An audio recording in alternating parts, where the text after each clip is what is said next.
दोन संकल्पना आहेत अध्यात्मामध्ये आणि ती संकल्पना आहे सगुण आणि निर्गुण.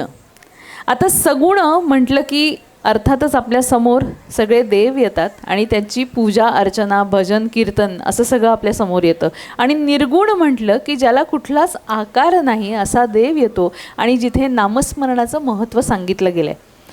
उद्यापासून जे 4 महिने जे आहेत ते खूप महत्त्वाचे. आपण सगुण निर्गुण रूपाची पूजा करणार आहोत, त्याच्याबद्दल बोलणार आहोत, भावभक्तीने त्या देवासमोर लीन होणार आहोत.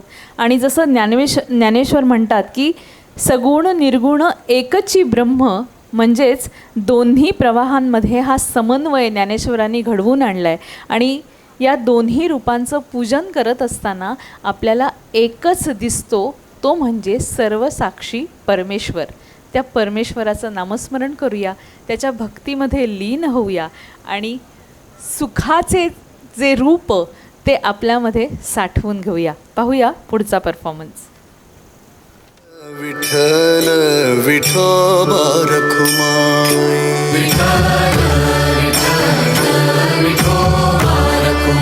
हे विठ्ठल विठ्ठल विठोबा रखुमाई,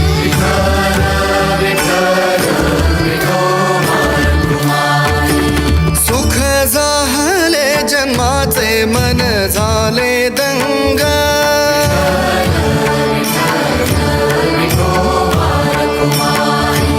वेड्या जीवाला लाभला आज संत संग,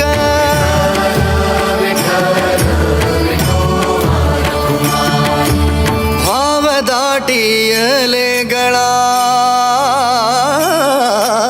भाव दाटियले गळा, सुचेना भंग, सुचेना भंग, सुचेना भंग.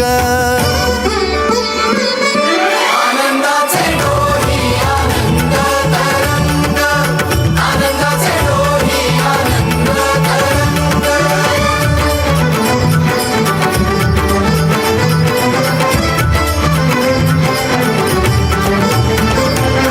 तुझ्या नामे होई देवा सुखाचा